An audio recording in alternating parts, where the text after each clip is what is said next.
이게 내 주제를 알려주는 거야. 고급 호텔 연회장에서 울려 퍼진 이 한마디와 함께 60대 후반 경비원의 뺨을 후려치는 소리가 울려 퍼졌습니다. 45년 만에 만난 고등학교 동창회 송년회에서 벌어진 이 충격적인 폭행 사건, 주변에 30명이 넘는 동창생들은 누구 하나 말리지 않았습니다. 경비원 주제에 우리랑 같은 자리에 앉았어? 너 때문에 분위기 다 깼잖아. 가해자는 비웃으며 조롱했습니다. 그런데 다음날 이 건설회사 대표의 회사가 하루아침에 무너지기 시작했습니다. 도대체 이 경비원에게 무슨 일이 있었던 걸까요? 그리고 며느리는 어떻게 복수를 완성했을까요? 지금부터 이 사연 시작합니다.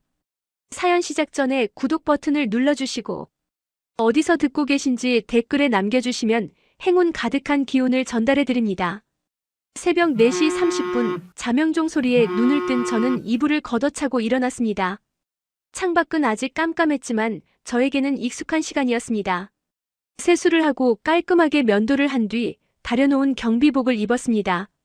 거울 앞에서 옷매무새를 가다듬으며 작게 미소 지었습니다. 오늘도 좋은 하루가 되겠지. 저는 김철수, 올해 68살입니다. 서울 강남에 있는 중소기업 본사 건물에서 경비원으로 일한 지 벌써 15년째입니다. 고등학교만 졸업한 저에게는 이 일이 너무나 소중했습니다. 매달 200만 원이라는 월급은 결코 많은 금액이 아니었지만 성실하게 일하면서 가족들과 함께 행복하게 살 수 있다는 것만으로도 감사했습니다. 새벽 5시 저는 어김없이 회사 건물 앞에 도착했습니다. 경비실 불을 켜고 난방을 틀었습니다. 보온병에 담아온 따뜻한 녹차를 한 모금 마시며 하루를 시작했습니다. 건물 주변을 한 바퀴 돌며 이상이 없는지 확인하고 로비 바닥이 깨끗한지 살폈습니다. 안녕하세요, 김경비님. 아, 박 대리님 오셨습니까? 좋은 아침입니다. 아침 8시부터 출근하는 직원들에게 저는 언제나 공손하게 인사했습니다. 허리를 굽혀 정중하게 인사하는 것이 제 습관이었습니다. 어떤 직원들은 바쁘다며 지나쳐갔지만 저는 개의치 않았습니다. 인사는 제가 먼저 하는 것이니까요. 경비님, 오늘도 일찍 오셨네요. 고생 많으십니다. 아닙니다, 과장님. 제가 할 일을 하는 것뿐입니다. 점심시간이 되면 경비실에서 도시락을 먹었습니다. 아내가 아침마다 싸주는 도시락은 언제나 정성이 가득했습니다. 김치찌개와 밥, 그리고 계란말이 한 조각. 소박하지만 이보다 맛있는 식사가 또 어디 있을까요? 오후가 되면 택배를 받아주고 방문객을 안내하고 주차 관리를 했습니다. 때로는 화분에 물을 주고 로비 유리창을 닦기도 했습니다. 누가 시킨 일은 아니었지만 제가 일하는 이 건물이 깨끗하고 아름다웠으면 하는 마음에서였습니다. 아버님, 오늘 저녁에 집에 놀러 갈게요. 오후 3시쯤 며느리 수진이에게서 전화가 왔습니다. 수진이는 제 아들 민준이의 아내였습니다. 31살의 수진이는 항상 저희 부부를 잘 챙겨주었습니다. 시댁을 일주일에 2~3번은 꼭 방문했고 저와 차를 마시며 이런저런 이야기를 나누곤 했습니다. 그래, 수진아. 할머니가 좋아하시겠구나. 조심해서 와라. 네, 아버님. 아버님 좋아하시는 호두과자 사갈게요. 저는 수진이가 참 고마웠습니다. 요즘 같은 세상에 시부모를 이렇게 챙기는 며느리가 얼마나 될까요? 수진이는 제 이야기를 진심으로 들어주었고 저를 한 사람으로 존중해 주었습니다. 그저 시아버지라서가 아니라 한 명의 어른으로 대해주는 것이 느껴졌습니다. 저녁 6시 교대 근무자가 오면 저는 퇴근했습니다. 버스를 타고 집으로 돌아가는 길 창밖으로 보이는 서울의 야경이 참 아름다웠습니다. 화려한 빌딩들, 바쁘게 오가는 사람들. 저는 그저 그 풍경의 작은 일부였지만 그것만으로도 충분했습니다. 집에 도착하니 아내가 저녁 준비를 하고 있었습니다. 여보, 다녀왔소. 오늘도 수고했어요. 당신도 고생했어요. 어서 씻고 오세요. 수진이가 곧 올 거예요. 저녁 7시쯤 수진이와 민준이가 도착했습니다. 수진이는 정말로 호두과자 한 상자를 들고 왔고 저희 부부를 보자마자 환하게 웃었습니다. 아버님, 어머님 안녕하세요. 어서 와라, 수진아. 민준아. 저희는 거실에 둘러앉아 차를 마시며 이야기를 나누었습니다. 수진이는 회사 일이 바쁘다고 했지만 어떤 일을 하는지 구체적으로 말하지는 않았습니다. 저는 깊이 묻지 않았습니다. 며느리가 하고 싶은 이야기만 들어주면 되는 것이니까요.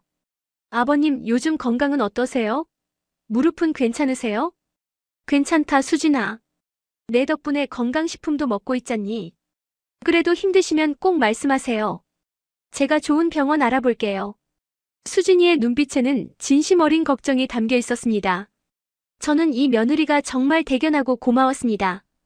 그날 밤 수진이와 민준이가 돌아간 후 아내와 이야기를 나누었습니다. 여보, 우리 며느리 참 착하지 않소? 그러게 말이에요. 우리 민준이가 복이 많아서 저런 며느리를 만났어요. 저는 만족스럽게 미소 지었습니다. 비록 제가 경비원으로 일하며 많은 돈을 벌지는 못했지만 가족들이 건강하고 행복하다면 그것으로 충분했습니다. 제 인생에서 가장 소중한 것은 바로 이 평범한 일상이었습니다. 매일 아침 일찍 일어나 성실하게 일하고 저녁에는 가족들과 함께 식사하며 이야기를 나누는 것. 주말에는 아내와 함께 동네 공원을 산책하고 가끔 아들 내외와 외식을 하는 것. 이런 소박한 행복이 제게는 세상 무엇과도 바꿀 수 없는 보물이었습니다. 그렇게 저는 15년 동안 한결같이 살아왔습니다. 누구에게나 친절하게 대하고 맡은 일에 최선을 다하며 가족을 사랑하는 평범한 사람으로 말입니다. 하지만 곧 제 인생에 예상치 못한 일이 벌어지게 되는데 그때 저는 미처 알지 못했습니다. 다음 날 저녁 집에 돌아오니 우편함에 편지 한 통이 꽂혀 있었습니다. 고급스러운 흰색 봉투에는 금박으로 송년회 초대장이라고 적혀 있었습니다. 봉투를 뜯어보니 고등학교 동창회 초대장이었습니다. 강남 그랜드 호텔 크리스탈홀에서 열리는 삼성고등학교 23회 동창회 송년회에 귀하를 초대합니다. 제 손이 미세하게 떨렸습니다. 45년 만에 동창회였습니다. 고등학교를 졸업하고 나서 한 번도 동창회에 나가본 적이 없었습니다. 사실 초대를 받은 적도 거의 없었습니다. 저는 가난한 집안에서 태어나 겨우 고등학교를 졸업했고 대학에 가지 못한 채 바로 취직을 해야 했습니다. 친구들은 대부분 대학에 진학했고 자연스럽게 저와는 다른 길을 걸었습니다. 여보, 이것 좀 보시오. 저는 아내에게 초대장을 보여주었습니다. 아내는 초대장을 읽더니 환하게 웃었습니다. 어머, 동창회라니. 당신 45년 만에 친구들 만나는 거 아니에요? 그러게 말이오. 가봐야 하나 말아야 하나. 사실 저는 망설여졌습니다. 친구들을 만나고 싶은 마음도 있었지만 한편으로는 두려웠습니다. 친구들은 아마 다들 성공했을 것입니다. 의사, 변호사, 사업가가 되어 잘 살고 있을 것입니다. 반면 저는 그저 경비원이었습니다. 비교되는 것이 두려웠습니다. 당신 꼭 가보세요. 친구들이랑 옛날 이야기도 하고 좋잖아요. 하지만 나는, 당신은 떳떳한 사람이에요. 평생 성실하게 일하며 가족 먹여 살린 훌륭한 가장이라고요. 아내의 말에 용기를 얻었습니다. 맞습니다. 저는 부끄러울 것이 없었습니다. 비록 돈을 많이 벌지는 못했지만 정직하게 살았고 누구에게도 피해를 준 적이 없었습니다. 마침 그때 수진이에게서 전화가 왔습니다. 아버님, 저 수진이에요. 저녁 식사하셨어요? 응, 수진아. 방금 먹었다. 아버님, 혹시 무슨 좋은 일 있으세요? 목소리가 좀 들뜬 것 같은데. 수진이는 정말 예민했습니다. 전화 통화만으로도 제 기분을 알아챘습니다. 사실은 말이야, 고등학교 동창회 초대를 받았거든. 정말이요? 와, 아버님. 그거 정말 좋은 일이에요. 언제인데요? 다음 주 토요일 저녁이란다. 아버님, 꼭 가세요. 친구분들 만나시면 정말 좋으실 거예요. 수진이도 아내처럼 저를 격려해 주었습니다. 저는 마음을 굳혔습니다. 가기로 했습니다. 45년 만에 친구들을 만나는 것, 설레는 일이었습니다. 다음 날부터 저는 송년회 준비를 시작했습니다. 옷장에서 가장 깨끗한 정장을 꺼내 세탁소에 맡겼습니다. 15년 전 민준이 결혼식 때 입었던 검은색 정장이었습니다. 구두도 정성껏 닦았습니다. 거울 앞에서 넥타이 매는 연습도 했습니다. 아내는 제 모습을 보며 흐뭇하게 웃었습니다. 당신 요즘 표정이 정말 밝아졌어요. 친구들을 만난다고 생각하니 기분이 좋소. 송년회 전날 밤 저는 설레는 마음에 잠을 제대로 이루지 못했습니다. 친구들은 어떤 모습일까? 저를 기억이나 할까? 반가워할까? 여러 가지 생각이 머릿속을 맴돌았습니다. 토요일 아침 저는 평소보다 더 정성껏 면도를 하고 머리를 빗었습니다. 세탁소에서 찾아온 정장을 입고 구두를 신었습니다. 거울 앞에 선 제 모습은 평소와는 조금 달랐습니다. 경비복이 아닌 정장을 입으니 왠지 모르게 당당해 보였습니다. 여보, 어때 보이요? 멋있어요. 친구들이 깜짝 놀랄 거예요. 오후 5시 저는 집을 나섰습니다. 강남 그랜드 호텔은 제가 평소에는 가볼 엄두도 내지 못하는 고급 호텔이었습니다. 로비에 들어서니 화려한 샹들리에와 대리석 바닥이 저를 압도했습니다. 실례합니다. 크리스탈홀이 어디입니까? 3층입니다, 손님. 저쪽 엘리베이터를 이용하시면 됩니다. 안내 데스크 직원이 친절하게 알려주었습니다. 엘리베이터를 타고 3층에 도착하니 복도 끝에 삼성고등학교 23회 동창회라는 안내판이 보였습니다. 문을 열고 들어가니 이미 많은 사람들이 와 있었습니다. 대략 30명 정도 되어 보였습니다. 모두들 고급스러운 양복을 입고 있었고 손에는 샴페인 잔을 들고 있었습니다. 저는 주눅이 들었지만 용기를 내어 안으로 들어갔습니다. 김철수 아니야? 한 남자가 저를 알아봤습니다. 이명호였습니다. 학창시절에 같은 반이었던 친구였습니다. 명호야, 오랜만이다. 와, 정말 오랜만이네. 몇 년 만이야, 이거? 45년 만이지. 저희는 악수를 나누었습니다. 곧 다른 친구들도 하나둘씩 모여들었습니다. 정광수, 최동진 모두 얼굴에 세월의 흔적이 역력했지만 여전히 알아볼 수 있었습니다. 야, 김철수. 살았구나. 너 어디서 뭐하고 살았어? 친구들은 반갑게 인사했습니다. 저도 반가웠습니다. 45년이라는 시간이 무색하게 그때 그 시절의 추억이 되살아났습니다. 모두들 원탁에 둘러앉았고 본격적인 송년회가 시작되었습니다. 하지만 그때 저는 몰랐습니다. 이 반가운 재회가 곧 악몽으로 변할 거라는 사실을 말입니다. 샴페인이 따라지고 음식이 나오기 시작했습니다. 호텔 연회장답게 음식은 정말 훌륭했습니다. 저는 조심스럽게 포크를 들며 주변을 살폈습니다. 친구들은 모두 익숙한 듯 자연스럽게 식사를 즐기고 있었습니다. 자, 다들 건배합시다. 45년 만의 재회를 축하하며 이명호가 샴페인 잔을 들어 올렸습니다. 저도 따라서 잔을 들었습니다. 짤랑 유리잔이 부딪히는 소리가 경쾌하게 울렸습니다. 그나저나 다들 뭐하고 사는지 얘기 좀 해봐. 나부터 할게. 이명호가 자신감 넘치는 목소리로 말했습니다. 나는 건설회사 운영하고 있어. 명성건설이라고 들어봤을 거야. 작년 연매출이 500억 넘었지. 직원만 200명이야. 주변에서 감탄하는 소리가 터져나왔습니다. 대단한데? 명호, 너 완전 성공했구나. 그 정도면 건물주 아니야? 이명호는 뿌듯한 표정으로 고개를 끄덕였습니다. 강남에 작은 빌딩 하나 있지. 월세 받는 재미가 쏠쏠해. 저는 조용히 앉아서 듣고만 있었습니다. 500억이라는 숫자가 실감나지 않았습니다. 저는 평생 모아도 그 돈의 100분의 1도 모으지 못할 것입니다. 나도 얘기할게. 이번엔 정광수가 나섰습니다. 나는 법무법인 대표 변호사야. 정엠 파트너스라고. 파트너 변호사만 20명이고 강남역 앞에 사무실이 있어. 작년에 상장 기업 자문건으로만 30억 벌었지. 또다시 감탄의 목소리가 쏟아졌습니다. 정광수는 여유로운 미소를 지으며 말을 이었습니다. 이번 달에 외제차 한 대 더 뽑았어. 벤츠 최신형.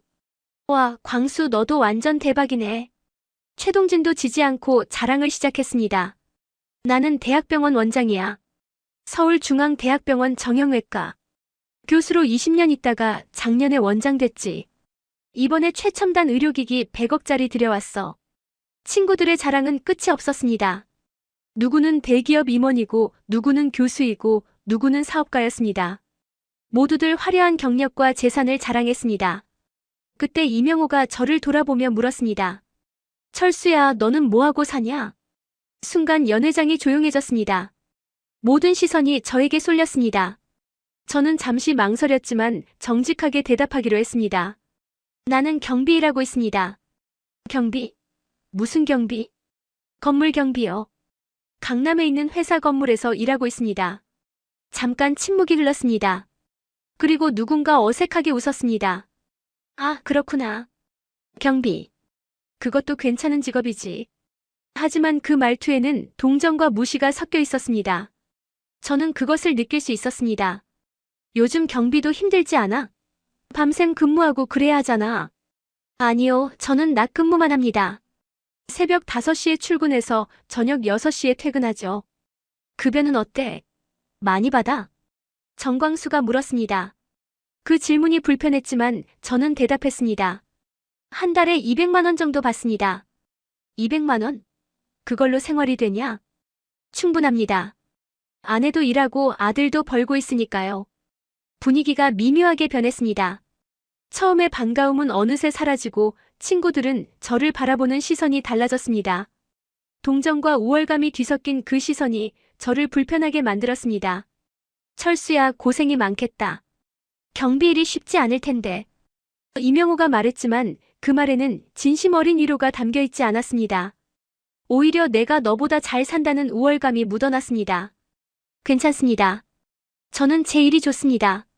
그래도 말이야, 너 공부 좀 하지 그랬어. 우리랑 같이 대학 갔으면 지금쯤 넌 뭐가 됐을지 몰라. 최동진이 한마디 거들었습니다. 그 말에 저는 가슴이 뜨끔했습니다. 맞는 말이었기 때문입니다. 저도 대학에 가고 싶었습니다.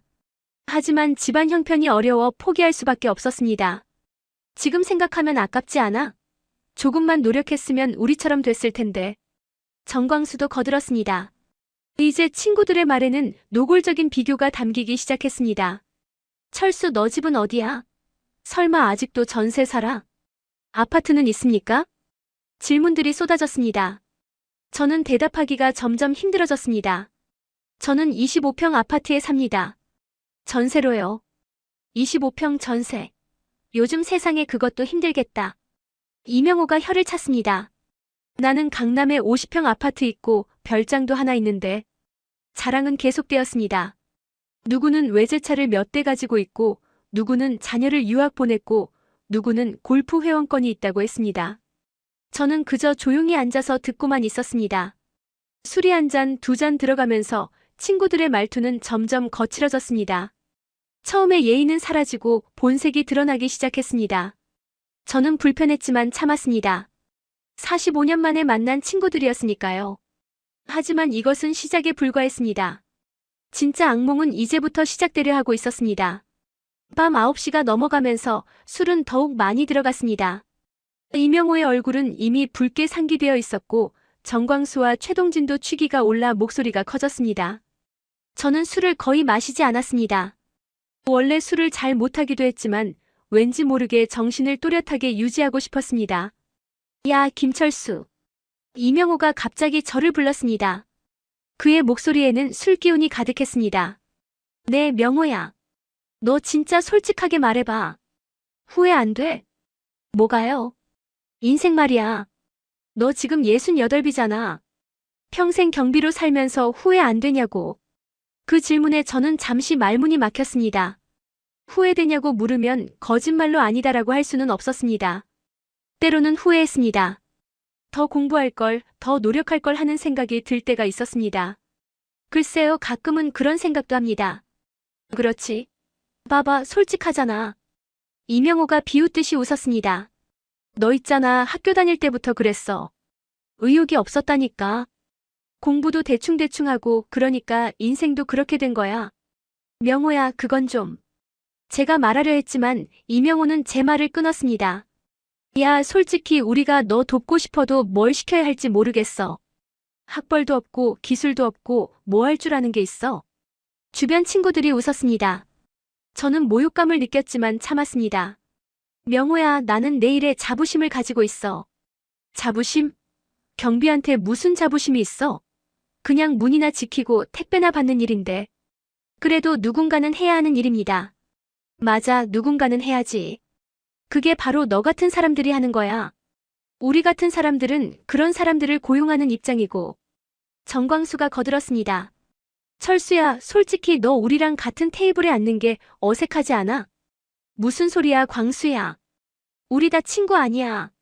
친구는 친구지만 급이 다르잖아. 너는 경비고 우리는 사업가, 변호사, 의사야. 차이가 있는 거지. 최동진도 한마디 보탰습니다. 솔직히 오늘 송년회 회비만 해도 1인당 30만 원인데 철수 너한테는 부담 아니었어? 회비는 제가 낼 수 있습니다. 200만 원 받으면서 30만 원 회비 내는 게 쉽겠어? 우리한테는 밥값이지만 너한테는 큰돈이잖아. 저는 더 이상 참을 수가 없었습니다. 일어서려고 했습니다. 죄송합니다, 친구들. 저는 먼저 일어나겠습니다. 야, 어디가? 벌써? 이명호가 제 팔을 붙잡았습니다. 기분 나쁘게 받아들이지 마. 우리가 사실을 말하는 거잖아. 알겠습니다. 그래도 저는 가보겠습니다. 저는 팔을 빼내려 했지만 이명호가 더 세게 붙잡았습니다. 이봐, 김철수. 넌 평생 그렇게 살 거야? 도망치기만 하면서. 도망이 아닙니다. 저는 그냥. 닥쳐. 갑자기 이명호가 소리를 질렀습니다. 주변이 조용해졌습니다. 너 같은 놈이 감히 우리랑 같은 자리에 앉았다는 게 웃기는 거야. 경비원 주제에. 명호야, 그 말은 너무. 뭐가 너무해? 사실이잖아. 이 자식아. 그 순간이었습니다. 탁. 이명호의 손이 제 뺨을 후려쳤습니다. 엄청난 충격과 함께 제 머리가 옆으로 돌아갔습니다. 귀에서 윙 소리가 났고 뺨이 화끈거렸습니다. 저는 멍하니 서 있었습니다. 믿을 수 없었습니다. 방금 맞았다는 사실이. 이게 내 주제를 알려주는 거야. 김철수. 이명호는 비틀거리면서도 저를 노려봤습니다.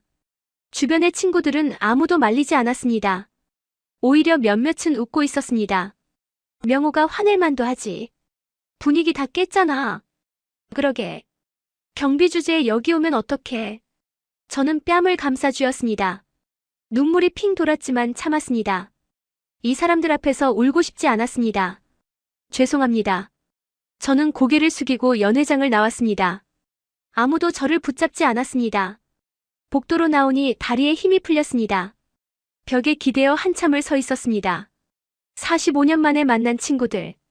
저는 그들과의 우정을 기대했습니다. 하지만 돌아온 것은 모욕과 폭력이었습니다. 제 뺨은 아직도 화끈거렸고 마음은 그보다 더 아팠습니다. 호텔을 나와 버스 정류장으로 걸어갔습니다. 차가운 겨울바람이 뺨을 스쳤습니다. 아팠습니다. 하지만 마음의 상처가 더 깊었습니다. 버스 안에서 창밖을 바라보았습니다. 화려한 강남의 야경이 지나갔습니다. 저는 이 도시에서 한없이 작은 존재였습니다. 그저 경비원일 뿐이었습니다. 집에 도착했을 때는 밤 11시가 넘어 있었습니다. 현관문을 열자 아내가 반갑게 맞이했습니다. 여보 왔어요? 어땠어요, 친구들? 저는 아무렇지 않은 척 웃으며 대답했습니다. 좋았어. 오랜만에 만나니까 반가웠어. 그런데 얼굴이 왜 그래요? 뺨이 빨개요. 아, 이거. 화장실에서 실수로 문에 부딪혔소. 거짓말이었습니다. 하지만 아내에게 사실을 말할 수 없었습니다. 말하면 아내가 얼마나 마음 아파할지 알고 있었으니까요. 그날 밤 저는 잠을 이루지 못했습니다. 뺨의 통증보다 마음의 상처가 더 깊었습니다. 하지만 그때 저는 몰랐습니다.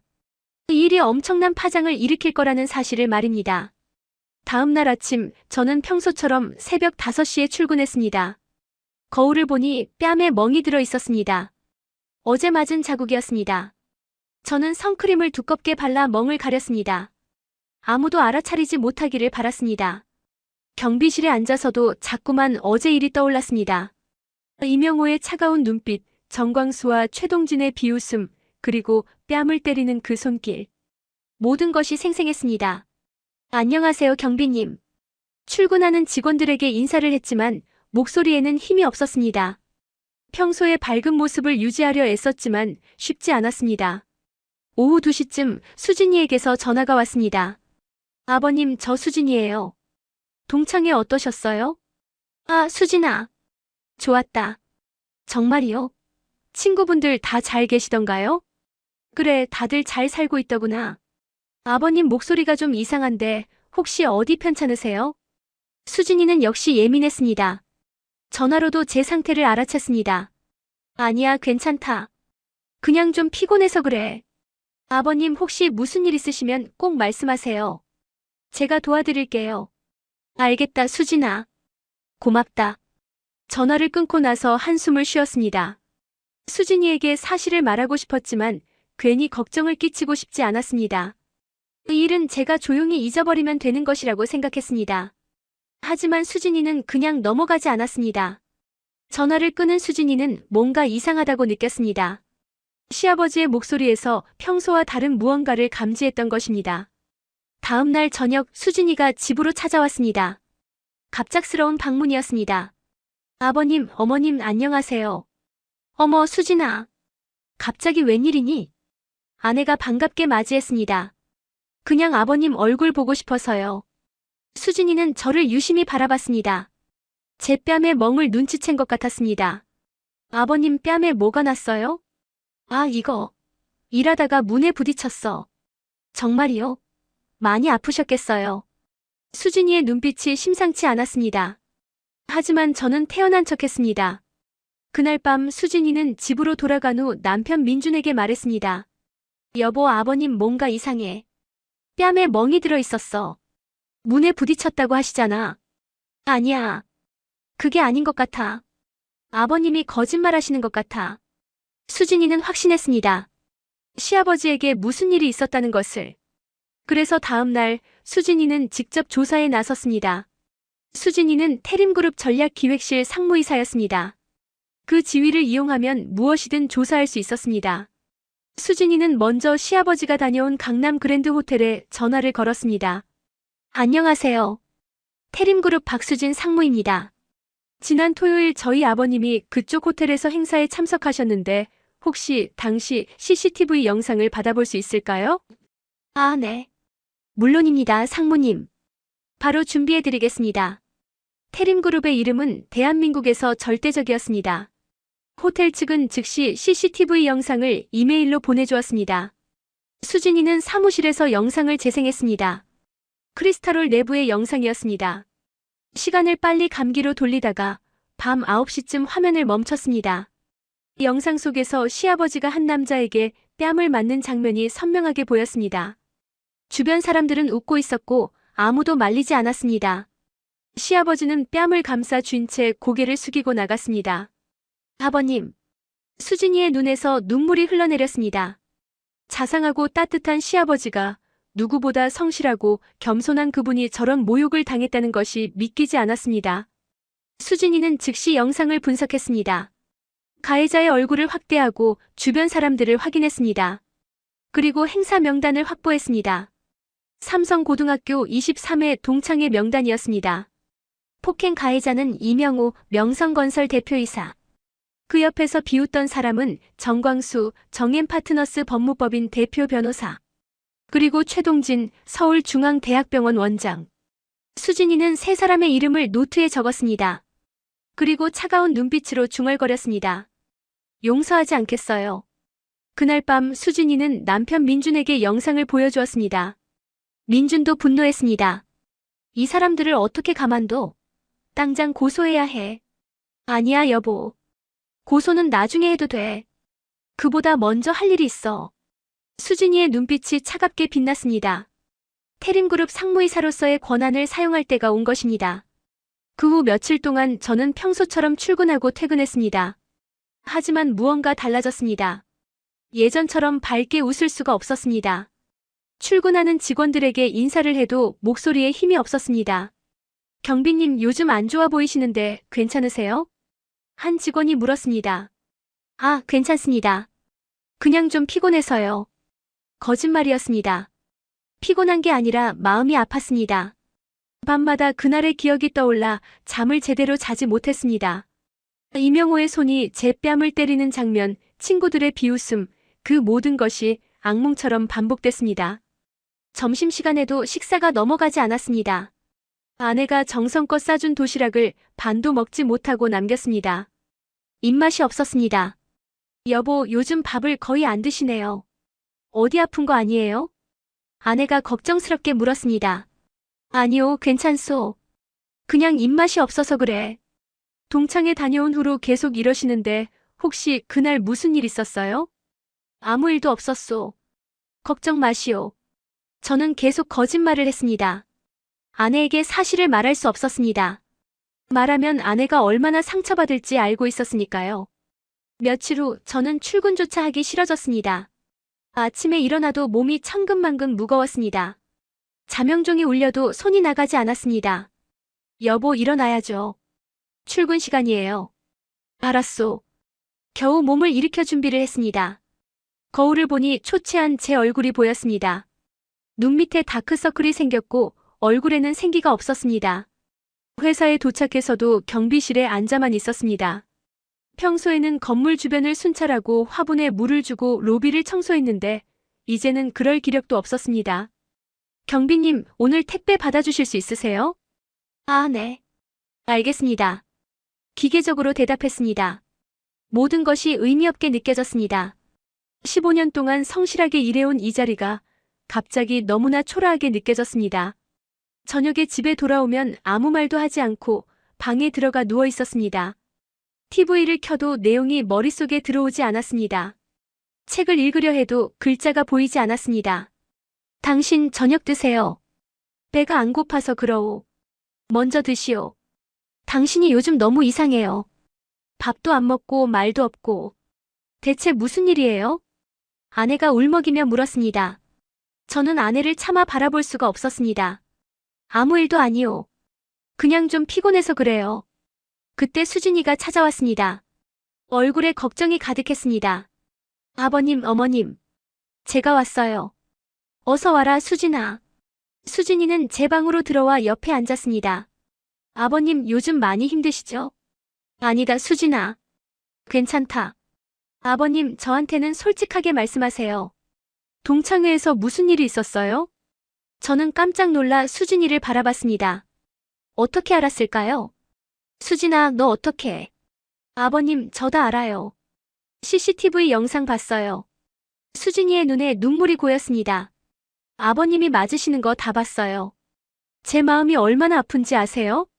수진아, 왜 말씀 안 하셨어요? 왜 혼자 참으셨어요? 수진이가 눈물을 흘리며 제 손을 잡았습니다. 저도 참았던 눈물이 터져 나왔습니다. 미안하다, 수진아. 너희들한테 걱정 끼치고 싶지 않았어. 아버님 가족이잖아요. 가족끼리 걱정하는 게 당연하죠. 수진이는 제 손을 꽉 쥐었습니다. 아버님, 제가 꼭 복수해드릴게요. 그 사람들을 절대 용서하지 않을 거예요. 수진아, 그냥 잊자.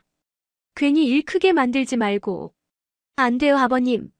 이건 넘어갈 문제가 아니에요. 수진이의 눈빛이 단호했습니다. 아버님, 저 믿으세요. 제가 반드시 아버님의 명예를 회복시켜드릴게요. 그날 밤 수진이는 남편과 함께 본격적인 계획을 세우기 시작했습니다. 태림그룹 상무이사로서의 권한을 총동원해서 세 사람을 무너뜨리기로 결심한 것입니다. 여보, 이제 시작이야. 수진이가 노트북을 열며 말했습니다. 화면에는 이명호, 정광수, 최동진의 프로필이 떠 있었습니다. 세 사람의 인생이 무너지는 것은 시간 문제였습니다. 월요일 아침, 이명호는 평소처럼 사무실에 출근했습니다. 명성건설 대표이사실에 앉아 커피를 마시며 신문을 펼쳤습니다. 500억 원대 매출, 200명의 직원, 강남의 빌딩. 모든 것이 순조로웠습니다. 따르릉. 비서실에서 전화가 왔습니다. 대표님, 태림그룹 조달팀에서 연락이 왔습니다. 태림그룹? 무슨 일인데? 저희 회사가 입찰 중이던 500억 원대 프로젝트에서 탈락했다고 합니다. 뭐? 탈락이라고? 그게 무슨 소리야? 우리가 1순위였는데. 이명호는 황급히 태림그룹에 전화를 걸었습니다. 여보세요, 저 명성건설 이명호입니다. 입찰 탈락 건은 무슨 일입니까? 죄송합니다, 이 대표님. 상무이사님의 결정사항입니다. 상무이사? 누구 말인가요? 박수진 상무이사님입니다. 이명호는 그 이름을 들어본 적이 없었습니다. 하지만 태림그룹 상무이사라면 엄청난 권한을 가진 사람이었습니다. 제가 직접 찾아뵙고 싶은데요. 그러시면 안 됩니다. 이미 결정된 사항입니다. 전화는 끊겼습니다. 이명호는 당황했습니다. 500억 원대 프로젝트는 회사의 올해 매출 목표였습니다. 이것이 무산되면 큰 타격이었습니다. 하지만 이것은 시작에 불과했습니다. 오후가 되자 거래은행에서 전화가 왔습니다.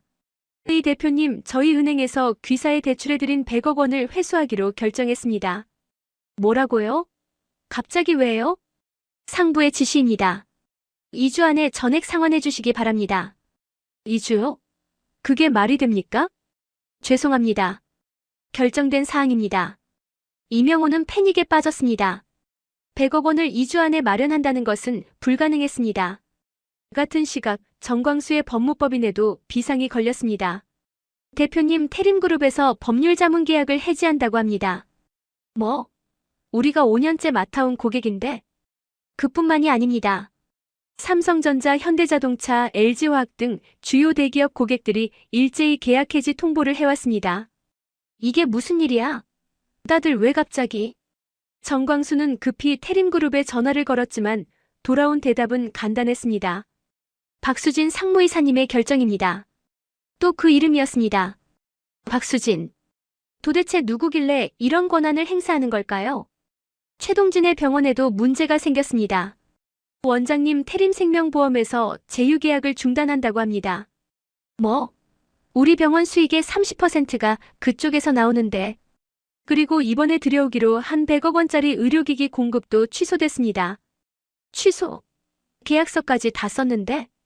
공급업체 쪽에서 태림그룹의 압력을 받았다고 합니다. 최동진도 분노하며 전화를 걸었지만 돌아온 대답은 동일했습니다. 박수진 상무이사님의 결정입니다. 사흘 후 세 사람은 각자의 회사가 급격히 무너지는 것을 지켜볼 수밖에 없었습니다.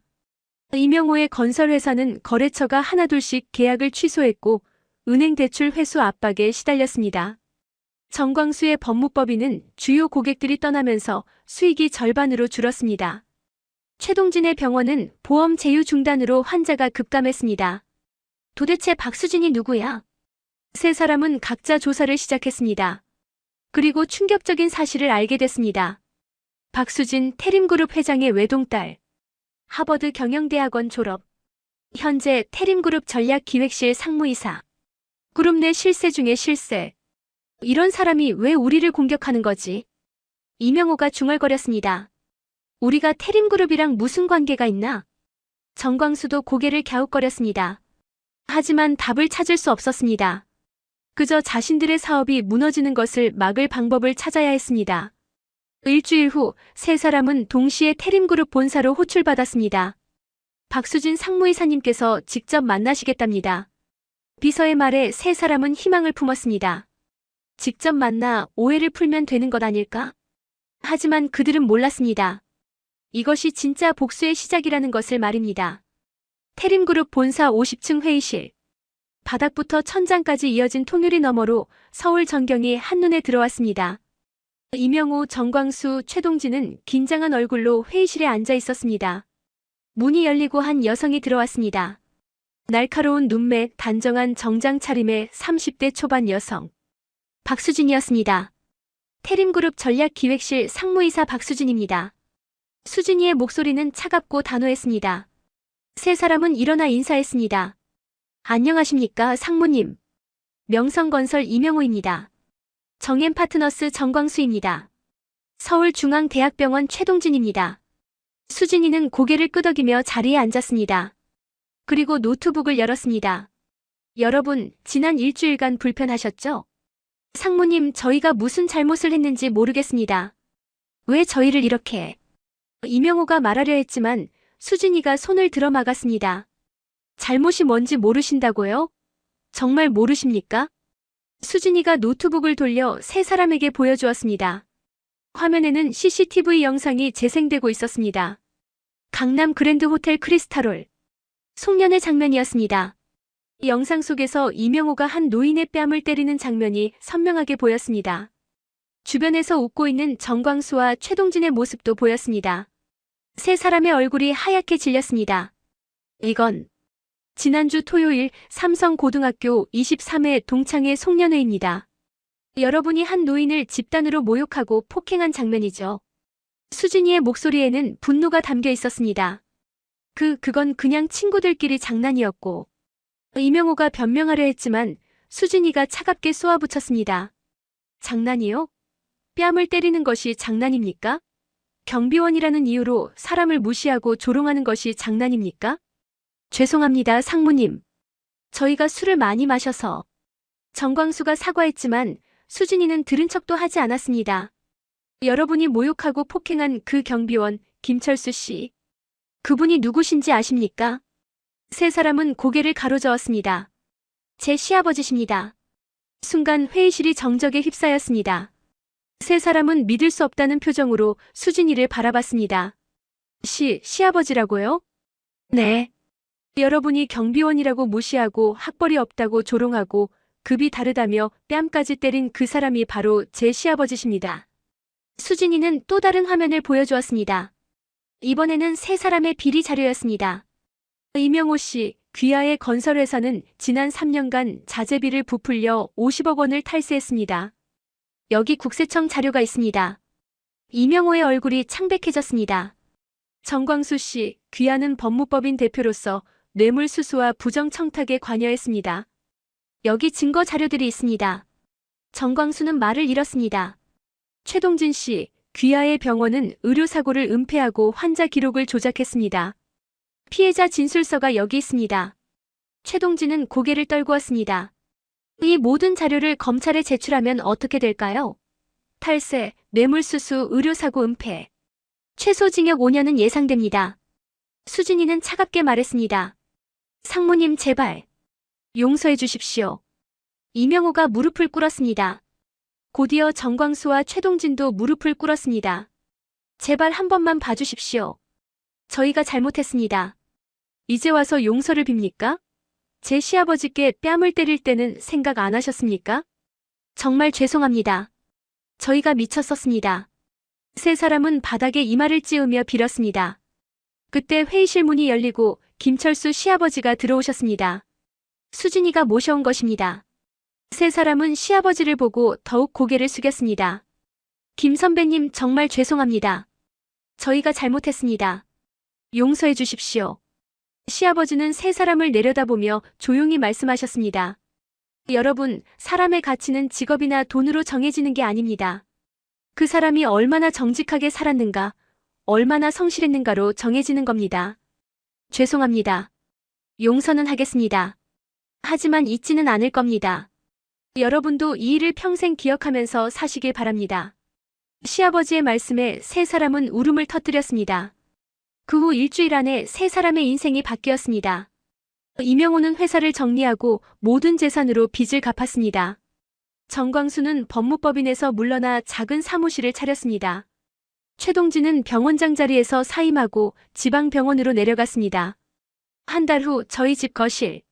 수진이와 민준이가 저희 부부를 찾아왔습니다. 아버님 이제 마음 편하시죠?